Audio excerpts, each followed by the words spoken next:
Let's talk about venues. When people used to say that word to me, I'd cringe because I'd start to think about smoky dive bars where people would rather listen to the jukebox than my band. After a few years of playing lots of shows in different venues, I started to realize that there are tons of different types of spaces out there, and that my music was definitely better suited in some environments rather than others. Finding the right type of venue is such a great asset. It's easier to communicate your message and for the crowd to connect with your music. This is legendary jazz guitarist John Schofield. Say hi, John. Hello. Okay, that's not actually John Schofield. It's our AV guy, but his name is also John. So John's got this story where him and Dave Samuels get a call to do a gig on St. Patrick's Day in Chelsea, Massachusetts, which is a big Irish town, with a drummer and a singer from Dublin. Naturally, we just assumed that the promoter knew our music. An innovative blend of jazz and fusion that they would go on to pioneer in various groups. Right, but that wasn't the case. This crowd had been drinking all day, and when we showed up, we kind of thought we would be playing an improvised jazz set. But the drummer expected us to play all these traditional Irish songs. Which you didn't know at all. Yeah, it was a pretty awkward situation from the get-go. The singer rattled through Danny Boy, Banks of Roses, and so on. Dave and I improvised some open melodies and grooves to accompany him, but this really didn't take with the Irish crowd. Eventually, they got a bit rowdy and booed us off.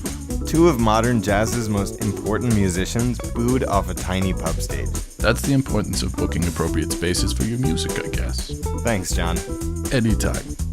Wouldn't it be great if you could minimize the risk and annoyance of playing bad gigs just by booking the right spaces for your band? Well, the good news is you can.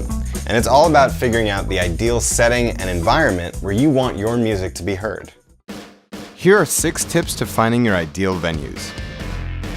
Know the scene. Pretty much any space can become the next great venue. Find out all the types of spaces that have young, emerging bands play either once in a while or every week in each city.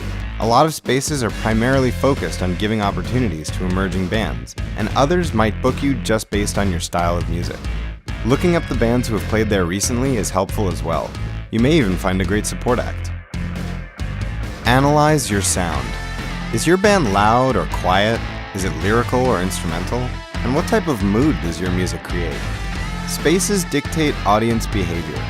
For example, seated venues versus standing room only, the silence of an art gallery or the social environment of a bar. Even what type of music is being played in between sets will influence the feel of your gig. Take after similar artists. Is there someone you sound like or want to sound like? Where did they play? A solo pianist in a church with great acoustics? That sounds like a pretty solid goal to achieve one day. Maybe this crazy indie band played a barbecue at their friend's house, or a folk band who played on a random beach somewhere. Check out what others are doing, and if it sounds good to you, try it. Break the rules. There's no law that says you have to play the traditional venues. Get creative.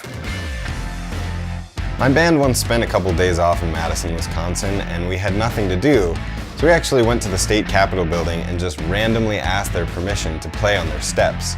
Hundreds of people showed up, and it ended up being one of the defining gigs of that tour. Just the environment that your music is presented in can add tremendous value to the experience.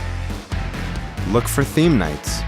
Some of the best shows happen on monthly nights that feature a particular type of music because the promoter has built the audience's expectations around the performers. And if the night has a good reputation, your music could be presented to very open ears. Gigs are tiny communities. Okay, that sounds weird, but reach out to other bands or musicians, invite them to your gig, or ask to support them, and let your peers point you in the right direction. Like-minded communities of artists can help unlock access to some great spaces. Try to use your shows as opportunities to network with the artist communities that can benefit you. In the end, you're gonna learn the most just by getting out there and experimenting. Test your music out in a bunch of different spaces, and soon you'll discover what fits you and your band the best.